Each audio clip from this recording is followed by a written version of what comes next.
Hello students, तो Unacademy आप सभी के लिए लेकर आए हैं micro class 11 for JEE Mains and advance 2022 और अनअकैडमी के टॉप एजुकेटर्स आपको टीच करने वाले हैं। Vikas Gupta sir, MS Chauhan sir, Nitish Jain, Neel Kamal, Narendra Awasthi. और ये बैच जो है स्टूडेंट वो स्टार्ट हो रहा है 20 नवंबर से। और अधिक जानकारी चाहिए तो इस वीडियो के डिस्क्रिप्शन में मैंने लिंक दे रखी है। इसके साथ साथ student Unacademy Google batch for droppers JEE Main and advance 2021 भी स्टार्ट कर रहा है। यहाँ पर भी आपको यही टॉप एजुकेटर्स टीच करने वाले हैं। VG sir, MSc sir, NJ sir, NKS sir, Narendra Awasthi sir, Pankaj Joshi sir, Vimal Kumar Jaiswal sir. और ये भी बैच स्टूडेंट 20 नवंबर से ही स्टार्ट हो रहा है। इसकी लिंक भी आपको नीचे डिस्क्रिप्शन में मिल जाएगी, तो टाइम वेस्ट मत करो।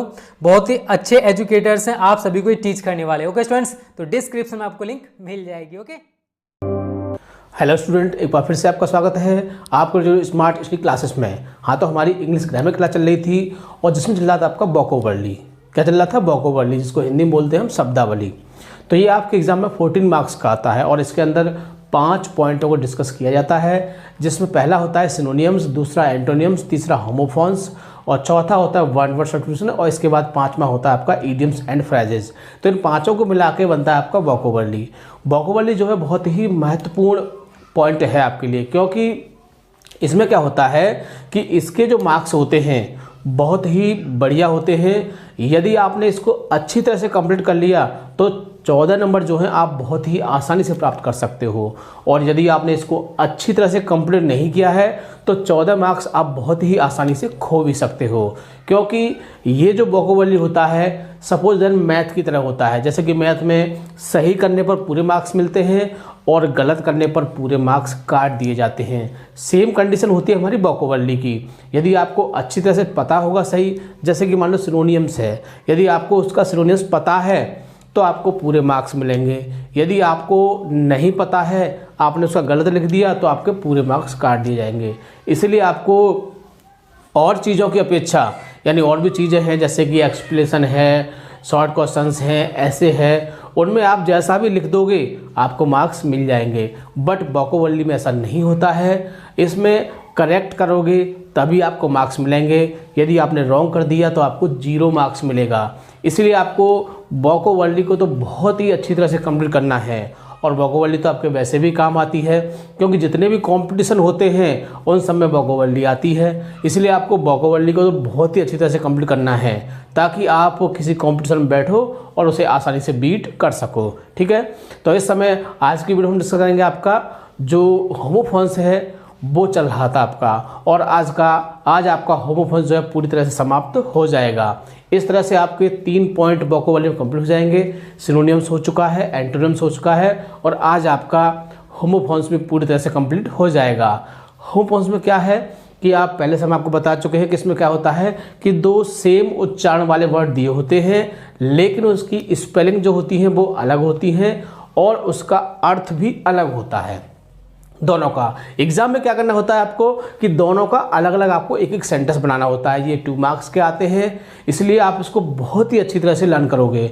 हम आपको पहले बता चुके हैं कि इस क्वेश्चन को करना बड़ा ही आसान है, बहुत ही आसान है इस क्वेश्चन को करना। क्यों? क्योंकि इसमें आपको, यदि आप ट्रांसलेशन जानते हो तो देखो हमारी एक नई सीरीज चल रही है आपकी न्यू सीरीज 28 मार्क्स, जिसमें हम आपको सिखा रहे हैं कि स्टोरी हम किस तरह से बना सकते हैं। यदि आप उस पॉइंट को अच्छी तरह से सीख जाओगे तो आप बहुत ही अच्छी तरह से स्टोरी बना सकते हो, ऐसे को भी कर सकते हो, अनसीन को भी कर सकते हो। और इसके अतिरिक्त जो आपका फर्स्ट पोर्शन है जिसमें एक्सप्लेनेशन आता है, शॉर्ट क्वेश्चंस आते हैं, सेंट्रल आइडिया आता है, उसको भी आप बहुत अच्छी तरह से कर सकते हो। यदि आप हमारी उस सीरीज़ को देखते हो तो आपको वो सीरीज़ बिल्कुल मिस नहीं करनी है। उस सीरीज़ को आपको डेली देखना है यदि आपको 90+ के पार जाना है तो। ठीक है, तो ज़्यादा समय वेस्ट न करते हुए चलते हैं अपने टॉपिक की ओर। क्लास 12 इंग्लिश ग्रामर, यानी 12th क्लास की इंग्लिश ग्रामर क्लास चल रही थी आपकी, और जिसमें चला था आपका वोकैबुलरी, इसको हिंदी बोलते हैं शब्दावली। ये 14 मार्क्स का एग्जाम में आता है, इसलिए आपको इसे बहुत ही अच्छी तरह से कंप्लीट करना है। और हम आपको बता चुके हैं कि ये आपको कंपटीशन में भी बहुत ज़्यादा बेनिफिशियल होता है, क्योंकि जो भी कंपटीशन होते हैं उन सब में वोकैबुलरी सबसे ज़्यादा आता है। और ज़्यादा आता है इसीलिए आपको इसको बहुत ही अच्छी तरह समझना है और इसको याद करना है, ठीक है। तो क्या चल रहा है आपका होमोफोन्स, ये आपका तीसरा पॉइंट है। कौन सा है? तीसरा। इसके बाद आपके 2 पॉइंट और रह जाएंगे, जिसके बाद आपका वोकैबुलरी भी खत्म हो जाएगा। सिर्फ आपका क्या रह जाएगा? न्यू सीरीज रह जाएगी, जिसको आप डेली देखते रहिए, याद करते रहिए और आपका पूरा सिलेबस जो है कंप्लीट हो जाएगा, ठीक है। तो देखो इसमें हम आपको बता चुके हैं, केवल हम 7 वर्ड देते हैं, कहते हैं 7 वर्ड देते हैं ताकि आप इनको बहुत ही आसानी से याद कर सको। तो स्टार्ट करते हैं फर्स्ट से, देखिए इसको। फर्स्ट पर है आपका अंपायर। क्या है? अंपायर, है ना। एम्पायर आप जानते होंगे, आप क्रिकेट देखते होंगे और भी मैच देखते होंगे, तो उसमें एक एम्पायर होता है। एम्पायर क्या होता है कि उसका जो डिसीजन लेने के लिए, यानी कि उसमें कौन जीता कौन हारा ये सब बताने के लिए उसको एक एम्पायर रखते हैं, व्यक्ति रखते हैं, तो वो उस चीज़ को बताता है। आप इस चीज़ को अच्छी तरह जानते होंगे, ठीक है। तो उसको क्या बोलते हैं? निर्णायक, यानी निर्णय करने वाला। तो और दूसरा एम्पायर में क्या होता है? साम्राज्य। साम्राज्य जैसे कि जो हमारा एक भारत है, एक साम्राज्य है हमारा इसमें, है ना। कहीं जाकर अपना एक वो स्थापना करना, उसका साम्राज्य होता है। तो एम्पायर में क्या होता है? निर्णायक, और एम्पायर में क्या होता है? साम्राज्य। तो दोनों का एक एक एग्जाम्पल देखेंगे इसका हम। देखिए, माई इंग्लिश टीचर, यानी कि मेरे जो अंग्रेजी के अध्यापक हैं, इज एन अंपायर, वो कौन है? वो एक निर्णायक है। ऑफ माई स्कूल टीम, जो हमारी स्कूल टीम है, यानी हमारे स्कूल में जो गेम्स होते हैं, तो जो हमारे इंग्लिश के टीचर है वो क्या है? वो एक निर्णायक है, वो एक अंपायर है, ठीक है। तो इस तरह से आप वाक्य बना सकते हो। मैं आपसे ये नहीं कहूँगा कि आपको यही वाक्य लिखना है, आप ये भी कह सकते हो कि हमारी फैमिली जो पिताजी हैं वो हमारे परिवार के क्या है? एक एम्पायर हैं, क्योंकि परिवार में जो भी निर्णय होते हैं वो फादर लेते हैं। तो आप उस सेंटेंस को भी बना सकते हो। तो आपके ऊपर कोई बाउंडेशन नहीं है, कोई रोक नहीं है कि आपको यही सेंटेंस लिखना है। आप कोई दूसरा भी सेंटेंस सोच सकते हैं और उसकी आप अंग्रेजी बना के लिख सकते हैं। तो साम्राज्य का देख लीजिए, Indian empire is very big than other countries, यानी कि भारत का जो साम्राज्य है वो दूसरे देशों की अपेक्षा कैसा है? बहुत ही बड़ा है। आगे देखते हैं, सेकंड पर देखिए, बेन। बेन में क्या होता है? घमंडी, और वेन में क्या होती है? नस। तो देखो हमको तो ये वर्ड दिखने जिसमें शायद अंपायर शब्द आ गया और इसमें आपका ये आ गया, बहुत ही आसानी से पहचान लिया। तो बेन में क्या होता है? घमंडी होता है, और वेन में क्या होता है? नस होता है। तो आप घमंडी से परिचित नहीं होंगे, लेकिन नस वाले शब्द से आप परिचित होंगे, क्योंकि इसमें आपको पहले आपने इसको देख चुका होगा। तो दोनों का एक एक वाक्य देखते हैं। तो कह सकते हैं कि एवरीवन हेट्स, यानी कि प्रत्येक व्यक्ति घृणा करता है। हिम माने उससे, किससे? उससे। एज ही इज बेन, क्योंकि क्यों घृणा करता है? क्योंकि वह क्या है? वह घमंडी है। आगे बेन में क्या होता है? नस होता है। तो one of my veins has been broken, यानी कि उनमें से मेरी एक नस क्या हुआ है? वो टूट चुकी है। जो बहुत सारी नसें हैं उनमें से मेरी एक नस क्या हुआ है? टूट चुकी है। वैसे किसी की नहीं टूटनी चाहिए, लेकिन हमें तो क्या करना है? सेंटेंस बनाना है और मार्क्स आपको दिलवाने हैं, यही हमारा मेन पॉइंट है, ठीक है। आगे देखिए, वेल। वेल में क्या होता है? घाटी। वेल में क्या होता है? घाटी। और दूसरा वेल में क्या होता है? पर्दा।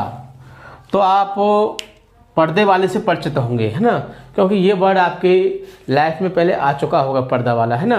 लेकिन घाटी वाला आया ना हो, मैं कह नहीं सकता हूँ। तो पर्दा क्या होता है? EIL, वेल में पर्दा होता है। लेकिन हमको क्या करना है? दोनों का एक एग्जाम्पल बनाना है। तो पहले हम घाटी वाले को देखते हैं।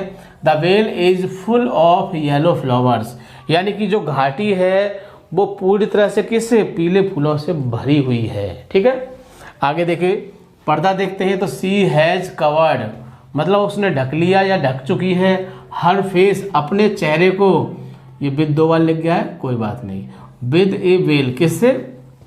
पर्दे से, यानी उसने अपने चेहरे को पर्दे से ढक लिया है। आगे देखिए, आगे फोर्थ पर है आपका, इसमें क्या था? इसमें आपका वेन था और इसमें क्या था? आपका वेल, है ना। आगे देखिए, फोर्थ पर है आपका वेट। तो वेट मीन्स क्या होता है? प्रतीक्षा करना होता है, और वेट मीन्स क्या होता है? वजन होता है। तो मेरे हिसाब से इन दोनों वर्डों से आप परिचित होंगे, क्योंकि दोनों ही वर्ड मेरे हिसाब से कॉमन है ये, ठीक है। तो वेट मीन्स क्या होता है? वेट मीन्स प्रतीक्षा करना। तो I am waiting for my elder brother, यानी कि मैं अपने बड़े भाई की प्रतीक्षा कर रहा हूँ। तुम कह सकते हो कि I am waiting for my father, for my brother, for my sister, कुछ भी लिख सकते हो। मैं ये नहीं कहूँगा कि आपको यही वर्ड लिखना है, ठीक है। आगे देखिए वेट में होता है वजन। तो what is the weight of this box, यानी कि इस बक्से का वजन कितना है, इस बक्से का वजन क्या है, ऐसे कह सकते हो। आगे होता है वेस्ट, और वेस्ट मीन्स क्या होती है, कमर होती है, क्या होती है, कमर। और दूसरा वेस्ट मीन्स क्या होता है, नष्ट करना। तो ये भी दोनों वर्ड ऐसे हैं कि जिनसे आप परिचित होंगे, क्योंकि कमर को भी आप जानते हो और नष्ट करने को भी आप जानते हो। तो देखते हैं इसका वाक्य, देखते हैं इसका भी। तो belts are tied round the waist, यानी कि जो बेल्ट होती है वो कमर के चारों ओर बांधी जाती है। बांधते भी होंगे आप, ये तो बात कॉमन है। आगे देखिए वेस्ट मीन्स क्या होता है, नष्ट करना। तो do not waste your time, यानी कि अपने समय को बर्बाद मत करो, अपने समय को खराब मत करो। आगे देखिए 6 पर है आपका वीक, क्या है, वीक। और दूसरा भी क्या है, वीक। तो वीक मीन्स क्या होता है, कमजोर होता है, और ये वीक मीन्स क्या होता है, सप्ताह होता है। तो आप दोनों वर्ड से परिचित होंगे, क्योंकि दोनों वर्ड आपने यूज़ किए होंगे। सप्ताह को भी यूज़ करते हो और कमज़ोर को भी आप यूज़ करते हो। तो कह सकते हैं, देखिए इसका भी एग्जांपल देख लेते हैं।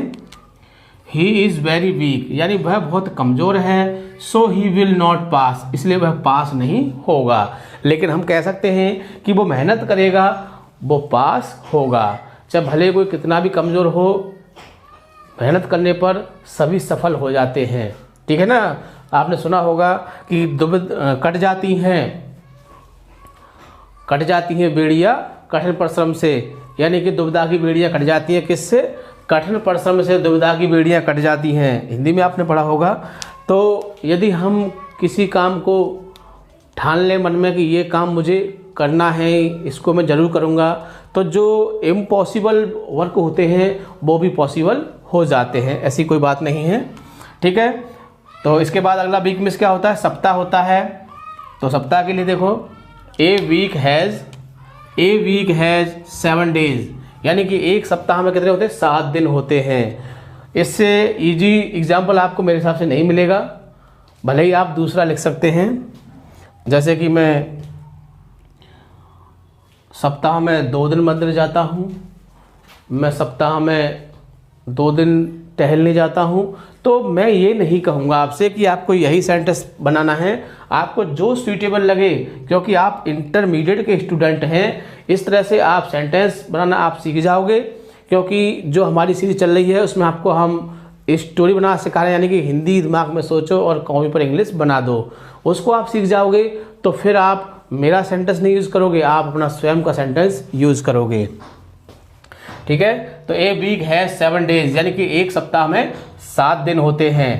आगे है वैकेशन। वैकेशन मीन्स क्या होता है, वैकेशन क्या होता है, वैकेशन मीन्स होती है छुट्टी या कि लंबा अवकाश। जो कहते हैं ना कि समर वैकेशन, विंटर वैकेशन, यानी कि गर्मी बहुत पड़ी तो समर वैकेशन हो गया, ठंड बहुत पड़ी तो विंटर वैकेशन हो गया। और अब बीमारी आ गई, आपको पता है कोविड-19 आ गया, तो कोविड-19 का भी वैकेशन हो गया ना, हो गया। इसलिए हमने देखो एग्जाम्पल भी आपका कोविड-19 पर ही लिया है। यदि सपोज करो कि ये एग्ज़ाम में आ गया और आपने इस टाइप का एग्जाम्पल उसमें बनाया, तो मैं गाइड दे रहा हूँ कि आपको वो 1 नंबर की अपेक्षा 2 नंबर देने की सोचेगा, क्योंकि वो सोचेगा कि इस लड़के ने तो बहुत ही बेस्ट, बहुत ही बढ़िया किया है, ठीक है ना। तो ऐसे एग्जाम्पल को देखकर एग्जामिनर बहुत ज़्यादा इम्प्रेस होता है। वो इस पर तो 2 नहीं दे सकता, क्योंकि 1 पर 1 ही देगा, इस पर तो 2 नहीं दे सकता, लेकिन अदर जो क्वेश्चन आएंगे आपके उसमें, उस पर वो आपके मार्क्स बढ़ाने की पूरी कोशिश करेगा। क्यों कि ये तो वैसे भी आपका सिंगल का है, 1 नंबर का ये है, 1 नंबर का ये है, लेकिन इस पर तो 1 देगा। लेकिन आगे जो आपकी चीज़ें, जैसे कि ऐसे है, मान लीजिए ऐसे पर कभी भी पूरे मार्क्स नहीं मिलते हैं, 12 मार्क्स का आता है, 6 7 ऐसे ही मिलते हैं, लेकिन उस पर आपको वो 10 दे सकता है। किससे, आपके इससे इम्प्रेस होकर, आपके इन सेंटेंस से इम्प्रेस होकर वो आपको आगे दूसरे क्वेश्चन आएंगे उस पर ज़्यादा मार्क्स दे सकता है। तो ऐसे सेंटेंस से क्या होता है, इम्प्रेशन बढ़ता है, और जो टीचर्स का माइंड जो होता है, एग्जाम उसका माइंड है, उसका बढ़िया तरह से माइंड फुलफिल हो जाता है। तो वो क्या होता है, फिर वो अच्छे मार्क्स प्रोवाइड करता है, ठीक है। तो क्या है, लंबा अवकाश। और दूसरा वोकेशन में क्या होता है, व्यवसाय। व्यवसाय तो आप जानते होंगे, काम धंधा जो होता है उसको व्यवसाय बोलते हैं, चाहे छोटा काम हो चाहे बड़ा काम हो, व्यवसाय तो व्यवसाय होता है ना। आगे तो दोनों का कहते हैं, एग्जाम्पल देखते हैं। तो इसमें है कोविड-19 has given vacation for the student in 2020। यानी कि कोविड-19 ने किसके लिए, विद्यार्थियों के लिए 2020 में बहुत लंबी छुट्टी प्रदान की या दिलवाई है। तो ऐसे एग्जाम्पल लिखने से बहुत बेनिफिट मिलता है। दूसरा वोकेशन देख लेते हैं। The farming is a hard vocation. The farming is a hard vocation for the farmers. तो ये भी देखो, यानी कि कृषि जो है वो किसानों के लिए क्या है, एक कठिन व्यवसाय है। क्या है वो, कठिन व्यवसाय है। क्योंकि आपने फील तो किया नहीं होगा, वैसे कुछ बच्चे फील भी करते होंगे, लेकिन देखा तो होगा कि किसान कितना कठिन परिश्रम करता है। नाइट में खेतों में पानी लगाता है, धूप में काम करता है। बट ये गवर्नमेंट इतनी कैसी है कि जो लाइट है वो रात में ही आएगी, दिन में नहीं आएगी। अरे दिन में आ जाए तो बेनिफिट मिलेगा नहीं मिलेगा, वो दिन में पानी लगा सकता है, लेकिन दिन में लाइट नहीं देगा, रात को देगा, क्योंकि उसे पता है कि किसान को कष्ट होना चाहिए। ठीक है, तो इस तरह से ये हमने इसके दोनों एग्जाम्पल दिए। तो इस तरह से आज आपका ये होमोफोन्स है वो पूरी तरह समाप्त हो चुका है, और आप इसको बढ़िया तरह से लर्न करोगे। जितनी वीडियो हमने प्रोवाइड की है इसकी, देखो आप डेली अगर एक वीडियो भी याद करते हो, क्योंकि 7 शब्दों को याद करना कोई बड़ी बात नहीं है मेरे हिसाब से, बहुत ही आसानी से कर सकते हो। अगर आपने 2 बार वीडियो को भी देख लिया तो बहुत ही आसानी से आपको याद हो जाएंगे। ठीक है, और सबसे खास बात, वीडियो को लाइक या शेयर करना नहीं भूलोगे, ताकि और लोग इस चीज़ का फ़ायदा उठा सकें। और अब आपको पता होगा कि कौन सा पीरियड चल रहा है, I mean दीपावली का टाइम चल रहा है और कल दीपावली है। ठीक है ना, इस तरह से आपको मैं ये नहीं कहूँगा कि दीपावली खूब अच्छी तरह से मनाइए, मगर अच्छी तरह से पटाखे कम यूज़ करना, क्योंकि आपको पता है कि ये इनसे बहुत ज़्यादा हानि होती है। स्वयं की तो हानि होती है, और जब इससे बहुत प्रदूषण होता है तो और भी ज़्यादा हानि होती है। आपने देखा होगा कि 10 दिन तक कोहरा सा छाया रहेगा, कब, आफ्टर दीपावली के। लेकिन आपके लिए तो सिर्फ दीपावली क्या है, ये इंटरमीडिएट का एग्ज़ाम है, क्योंकि नेक्स्ट ईयर दीपावली तो आएगी बट ये इंटरमीडिएट नहीं आएगा, और आएगा तो फिर अच्छा नहीं लगेगा। तो इस दीपावली को क्या मानोगे आप, अपनी इंटरमीडिएट की परीक्षा मानोगे, और टाइम को वेस्ट नहीं करना है। ये आपके लिए बहुत ही अच्छा मौका है, यानी कि 3 दिन मिलेंगे। यदि आप चाहोगे तो इन 3 दिन में आप एक सब्जेक्ट को उड़ा सकते हो, है नहीं। यानी कि जो शॉर्ट क्वेश्चंस हैं, लॉन्ग क्वेश्चंस हैं, पीछे का कोर्स है जो आपने अब बंद कर दिया होगा पढ़ना, यानी कि जो प्रोज है, पोइट्री है, शॉर्ट स्टोरी बुक्स हैं, आपने उनको याद कर रख दिया होगा। लेकिन अब आपके जो कोचिंग्स हैं ज़्यादातर बंद रहेंगी, है ना। तो क्या होगा, उस समय क्या करोगे, पीछे की चीज़ों को रिवाइज करोगे, और 3 दिन जो आपको मिलेंगे, 3-4 दिन, इनमें आप जितना हो सके ज़्यादा से ज़्यादा पढ़ने की कोशिश करोगे, क्योंकि घर वाले भी तुम पर लोड कम डालेंगे, उधर कोचिंग का भी लोड कम पड़ेगा आपको। ठीक है ना, सब फ्री होंगे।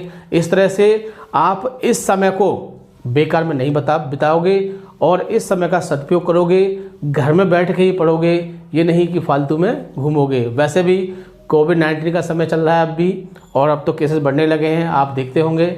इसलिए आपको घर पर ही रहना है और सिर्फ पढ़ना है। इस समय को बेकार में नहीं बिताना है, क्योंकि आपकी सबसे बड़ी दीपावली क्या है, एग्ज़ाम है। क्या है, एग्ज़ाम।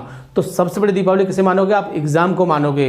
इसलिए आपको एग्ज़ाम पर ज़्यादा ध्यान देना है, न कि इस दीपावली पर। अगली साल और बढ़िया तरह से मना लेना, हमको भी बुला लेना, हम भी आपके साथ मनाएंगे। ठीक है, बट इस साल एग्ज़ाम को ही अपनी दीपावली मानेंगे। ठीक है, थैंक यू। जय हिंद, जय भारत।